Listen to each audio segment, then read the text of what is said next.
بالنسبة لهذه التقنية الجديدة هي المهم تقويم اعوجاج الأسنان كيكون بالنسبة للصغار بالنسبة للكبار. نعم. كيكون مهم بزاف عندنا التقويم بالنسبة للصغار. علاش؟ لأن شحال ما تدخل اختصاصي في تقويم اعوجاج الأسنان بكري، يعني في العمر ديال الأطفال، شحال ما كتكون النتيجة كتكون أحسن، وشحال ما كيكون المدة قصيرة ديال تقويم اعوجاج الأسنان. يعني كاينين بزاف ديال غادي نقولوا ديال لي تكنيك ولا ديال التقنيات ديال تقويم اعوجاج الاسنان. ومؤخرا ولينا واحد التقنيه اللي كانت كدار الكبار بزاف، ولات دابا مديوره ولا ولينا كنقدروا نديروها حتى بالنسبه للصغار، وهي التقنيات ديال القوالب الشفافه، ولا غادي نقولوا اللي معروفه بالانفيزالاين. الانفيزالاين هي تقنيه اللي كتمكن تقويم اعوجاج الاسنان. كنقوموا الاسنان، يعني كنقادوهم بواحد الطريقه، يعني باستعمال قوالب شفافه بدون استعمال بحال اللي شفنا في الصوره قبل دوك لي باغ ولا الالات اللي كتكون باينين. هاد القوالب الشفافه بحال اللي كنشوفوا دابا على الصوره، كان هاد القوالب الشفافه كنستعملوهم باش كنديروهم في الاسنان ديال الطفل ولا ديال المراهق. وكنستعملوا هاد القوالب الشفافه باش كنقادوا، يعني بشويه بشويه كنقادوا الاسنان ديال الطفل ولا ديال المراهق لمده العلاج. وهذه التقنيه كتكون عندها بزاف، عندها الميزات، عندها يعني عندها واحد، وهي تقنيه جد متطوره. لان باش يمكننا تكون عندنا هذه القوالب الشفافه خصها تكون نكونوا خدينا العبار ديال الاسنان ديال الاطفال، وخصنا نكونوا خدينا واحد العبارات وكنصيفطوهم للخارج باش كيكون هنالك واحد كدار واحد لي موديل ولا واحد لي موديل ديال في الاولين اللي كيكونوا بثلاث ابعاد، يعني كيكونوا 3 ديمونسيون. وكنجزئوا دوك الاسنان ولا الاسنان ديال الطفل ولا داك العوجاج ديال الاسنان ديالو.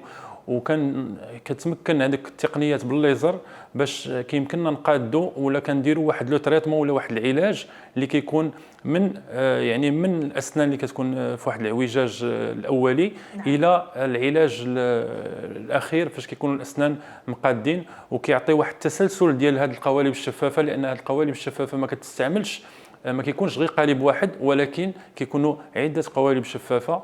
هذه القوالب كتكون الفوق والتحت، وكل واحد كيتستعمل واحد المده ديال 10 ايام حتى الاسبوعين. وكل غادي نقول كل قالب شفاف كيمكن في ذاك الاسبوعين باش يحرك الاسنان يعني جزئيا من المرحله اللي كيكون فيها الاعوجاج لمرحله متطوره في العلاج.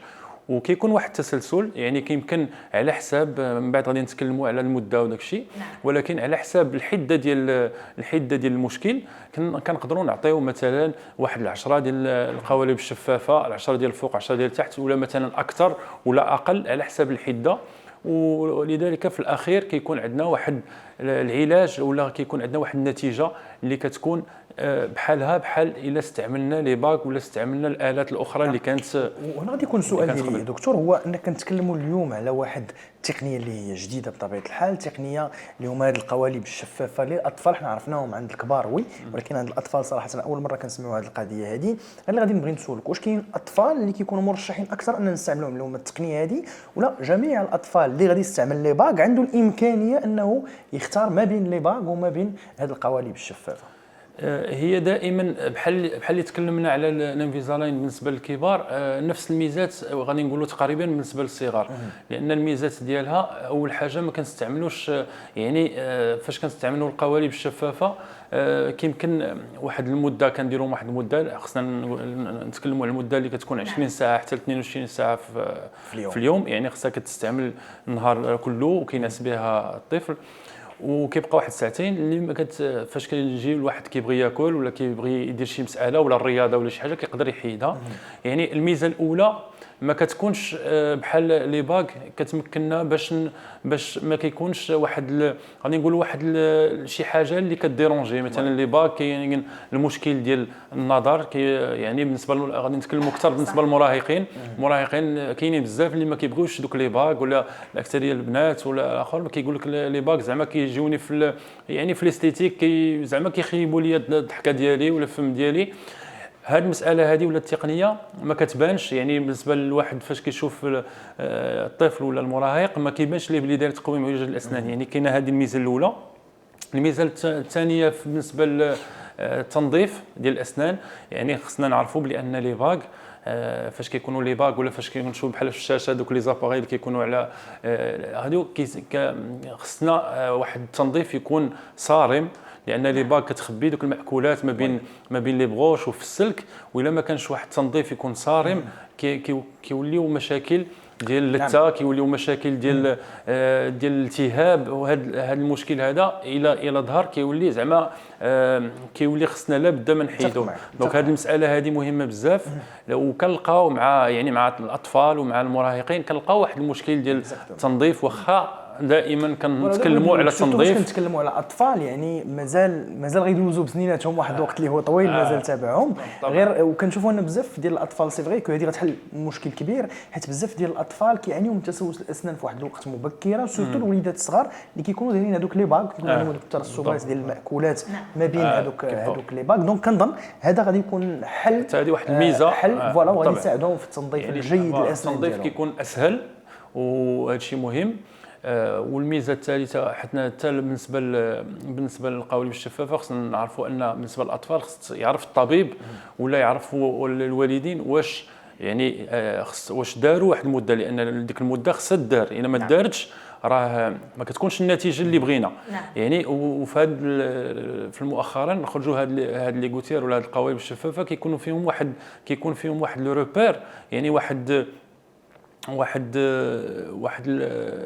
غادي نقولوا واحد المركز في القنص ديالهم اللي كيورينا ولا كيوري الطبيب ولا كيوري الوالدين واش فعلا الطفل ولا المراهق كيديرهم ديك المده. لان كاين الا ما درتيهاش ديك المده ما كتكونش النتيجه، وخصنا داكو الوالدين واش داك لاكوتيير ولا داك القالب واش كيديروا الطفل المده ديالو كامله ولا ما كيديروش. وهذه بهذيك الميزه لان كيكون واحد التلون، الا كان داك التلون بقى يعني ان الطفل ما كيديروش مزيان، وديك الساعه كتكون واحد المراقبه بالنسبه للطبيب وبالنسبه للوالدين. حتى هذه واحد الميزه اللي خرجات اللي يمكننا نتمكنوا حتى بالنسبه للنتيجه اللي كتكون عندنا في العلاج. نعم كما كنشوفوا هذه القوالب الشفافه يعني عندهم مميزات اكثر من تقويم الاسنان. بغيو نمشيو نتكلموا على المده ديال المتابعه الطبيه اللي كتكون متابعه من طرفكم انتم دكتور. بالنسبه لتقويم عوجاج الاسنان هو كيبقى دائما عنده علاقه مع الحده ديال المشكل. يعني بالنسبه للطفل كاين اللي عندهم مشاكل في الاسنان، كاين اللي عندهم مشاكل حتى في الفكين، ويعني المده كتقدر تكون من بعض الاشهر وكتكون حتى كتوصل 2 3 سنوات. يعني هذه المده هذه يعني كنخصوها ولا كنحدوها على حسب الحده ديال المشكل اللي كتبقى، وهو كتكون واحد الفتره الاولى اللي كيكون فيها الاختبار وكيكون فيها الاختبار ديال الصور لي راديو، يعني الاشعه، الصور ديال الطفل باش كنشوفوا الاسنان ديالو الضحكه ديالو كيفاش دايره. من بعد كتكون هنالك واحد الفتره باش يعني كتكون واحد الفتره باش كتمشي هاد الحسابات هادو كيمشيو للخارج باش كيداروا هاد المسائل اللي كتاخذ واحد الفتره. وفي الرجوع من بعد فاش اون فاليفغي ولا غادي نعطيو هاد لي غوتير كيكون واحد التتبع. يعني كنعطيوه مثلا الفتره ديال كنعطيو لي غوتير واحد الجزء منهم اللي كيديروا الطفل ولا المراهق لمده واحد الشهر ولا شهر ونصف، ومن بعد فاش كيساليهم كيرجع عندنا وكيكون هنالك واحد التتبع. يعني كل 6 أسابيع كيمكن نشوفوا الطفل وكنشوفوا واش هذاك النتيجه راه غاديه مزيان، واش كيديرهم مزيان، واش يعني هذه المسائل كلها كنحددوها في ديك الفتره ديال المراقبه باش العلاج كيدوز في واحد الطريقه ولا كيكون منتظم. دكتور هنا غادي نطرحوا واحد الاشكاليه بيان سور غادي يلقاوها بيان سور مجموعه من الاباء اللي مشاو داروا هذه التقنيه هذه بطبيعه الحال. هو انه كيف ما كنعرفوا الاطفال صعيب انك تضبط المساله ديال انه غادي يديروا داك لو غوتيير ديالو واحد 22 ساعه في النهار. بيان سور كاين المدرسه كاين بزاف ديال الحوايج اللي الاب ما كيبقاش مراقب عفوا الابن ديالو وما كيعرفش واش داير هذوك لي غوتيير او لا. وكنعرفوا الوليدات الصغار دونك يقدر يحيدهم يلعب بهم. هنا كيفاش كتعاملوا مع هذه المساله هذه؟ واش كيكون تحسيس ديال الاباء والسي ديال هذوك الاطفال؟ حيت باغابور كونطخ في لي باغ راهم لاصقين ما عندوش كيفاش يحيدهم، ولكن اللي قلتي غيقدر يتحكم يحيدهم. هنا كيفاش كتعاملوا مع هذه المساله هذه؟ بيان سور وحنا كنقلبوا على واحد النتيجه من بعد واحد المده معينه. حنا دائما بالنسبه للطفل خص يكون عنده واحد لا ماتوريتي، يعني خصنا نفهموه مزيان، لان داكشي كيكون في الصالح ديالو كناخذوه. يعني الطبيب فاش كيتكلم معاه بحال اللي كيكون واحد لا بيرسون اللي كيكون واعي وكبير، كتوريه شنو هو، يعني كتوريه شنو هما الميزات ديال هذا الاخر، كتوريه بان الا ما دارش هذا كنقدروا نرجعوا مثلا لي باك، ولا هو كتكون واحد التعاون من الجهه ديالو. خصنا نشوفوا حتى الطبيب فاش كيتكلم مع الطفل ولا المراهقين تقريبا ما كيكونش مشكل.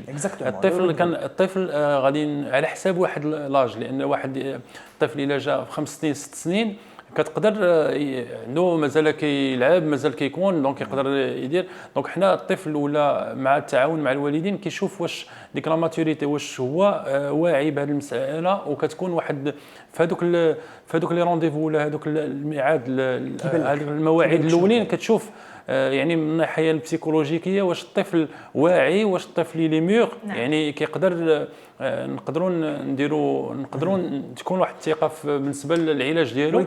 وزياده على ذلك كما قلت لك كنراقبوا هذاك الاخر، لان كيكون عندنا لي تيموان، يعني كنعرفوا حنا واش داروا ولا ما داروش. الا داروا راه مزيان، الا ما داروش راه كتكون يعني كنفسروا. وغالب الاحيان يعني الاطفال فاش كيفهموا خص غير الطفل، يعني الطبيب خص يتكلم اكثر مع الطفل اكثر مع الوالدين. يعني الطفل اذا فهم الاهميه ديال هذه المساله هذه راه غادي يتعاون معنا. الى الطفل مثلا الى الطفل هملناه شويه في هاد يعني في التوعيه وفي المسائل اللي غادي، يعني الايجابيات ديال هاد التقنيه وهاد المسائل كلها، يعني الى هملناه وما قلناش ليه هذا الشيء والطفل ما عرفش هذه المسائل هذو، كيقدر يعني يقول لي علاش نديروا بعد ما نديروا مثلا 20 ساعه نحيدوا فاش نمشي للمدرسه. يعني وحاجه اخرى اسمح لي، المساله اخرى وهي انهم هذوك القوالب الشفافه راهم رقاق بزاف، راه واحد 0 فراجيل شي حاجه، لا كيكونوا رقاق. يعني ان الطفل حتى هو كاين واحد لا بيريود صغيره في الاول باش كيولفهم، ومن بعد بحال ما دايرهمش. يعني ديك المساله كتولي فاش كيديرهم راه كتولي واحد الحاجه روتينيه في النهار. يعني هنا غير سؤالي، شنو هو السن اللي من الاحسن اننا نقترحوا فيه على الوليدات الصغار يديروا هاد القوالب الشفافه؟ يعني حنا كنقولوا من 9 سنين 10 سنين كيكون يعني الطفل كيكون واعي عارف المسائل، وكتبقى عاوتاني الاختيار على حساب كما قلت لك فاش كنتكلموا مع الطفل. جميل جدا. كنتكلموا كنعرفوا شنو هي لا ماتوريتي ديالو، شنو هي التوعيه ديالو كيفاش دايره. نعم. وكيعرف كما قلت لك كيعرف شنو هي الميزه ديال المسائل اللي دايرهم. والاكثريه كيعرف بان كاين واحد الانفستيسمون، يعني حتى الوالدين راه كاين واحد التكلفه. يعني حتى الطفل كنحاولوا يعني نوعيوه في هذه المسائل كلها باش يعرف شنو هي الايجابيه وشنو هو. نعم دكتور، غير بارابور انت تكلمتي على التكلفه الان، التكلفه واش كثر بزاف؟ كاين فرق كبير ما بينها وما بين لي باغ، او ما بيناتهمش واحد الفرق كبير بزاف؟ لا كاين حاليا واحد الفرق بين لي باغ وبين هذه التقنيه، لان التقنيه كتطلب، لان هي جد متطوره وكتجينا من الخارج. يعني وكاين واحد يعني عندها واحد الايجابيات، ولكن فاش كيكون العلاج كيكون طويل ولا شي حاجه، الناس يعني كيمكن لها مثلا داكشي ما كيتخلصش في الاول، كيكون هناك واحد المتابعه وداكشي. يعني الواحد خصو غير يعرف شنو هما الايجابيات ديال هذه التقنيه وشنو هي التطور اللي عطاتو لنا. وديك الساعه فاش كيشوف الفرق راه الاغلبيه يعني كيفضلوا هذه المساله هذه ولا هذه التقنيه هذه، فاش كيلقاو فيها واحد الراحه وكيلقاو واحد يعني حتى التجاوب بالنسبه للاكثريه بالنسبه للمراهقين. لان كاينين كنلقاو مشكل مع المراهقين، كاين اللي كيقول الوالدين ديالو راه ما نديرش لي باغ ما نديرهمش لحقاش كيبانوا ليا ما كيعجبونيش في هذا الشيء. كتلقى واحد الاقبال من هذه الناحيه هذه. نعم دكتور، بالنسبه للقوالب الشفافه بزاف ديال الاطفال يقدروا ينعسوا بهم وينساو ما يحيدوهمش، واش هذا الشيء يقدر يضرهم في اللثه ديال الفم ديالهم؟ بالنسبه للقوالب الشفافه كتستعمل حتى في النوم. يعني في النوم يعني خصنا نستعملوها 20 ساعه. فاش كنقولوا 20 ساعه راه بقات 3 4 السوايع في النهار. نعم. يعني ديك 3 السوايع غادي نقولوا فاش الواحد كيبغي فاش كيتناول الاطعمه ديالو ما كيتناولش الاطعمه ديالو، هو داير لي غوتيير يعني كيحيدهم. ولكن في النوم خص لا بدا ضروري كينعس بهم. كاين ناس غير ديالهم قبل منه واش كيكون ان بروساج ديال السنان لا بدا دائما ولي غوتير ما كاينينش. من بعد كل وجبه كان كيحيد يعني المراهق ولا الطفل كيحيد هذوك لي غوتير وكيدير ان بروساج. ديك الساعه بحال اللي تكلمنا كيكون التنظيف اسهل، يعني ما داير حتى شي حاجه في الاسنان ديالك، كيكون تنظيف يعني بحال كتنظف الاسنان ديالك عاديين كنقولوا. سؤال دكتور، تكلمتي انه فاش غادي يبغي ياكل واحد الطفل ولا واحد المراهق اللي داير هاد لي غوتيير هادو خصو بيان سور يحيد هادوك لي غوتيير ديالو. السؤال هنا واش في النهار ديالو كله الا بغى يشرب غير شي حاجه باغ اكزامبل عصير او واحد من المشروبات باغ اكزامبل، واش اشاك فوا غادي ياخذ شي ماده غذائيه مشروب او ماكولات خصو يحيد هذوك لي غوتيير، او لا غير في الوجبات غادي نقولوا غير في الوجبات الا كان شي مشروب يعني خفيف ولا كيقدر يشربه غير يعني ماشي مشكل.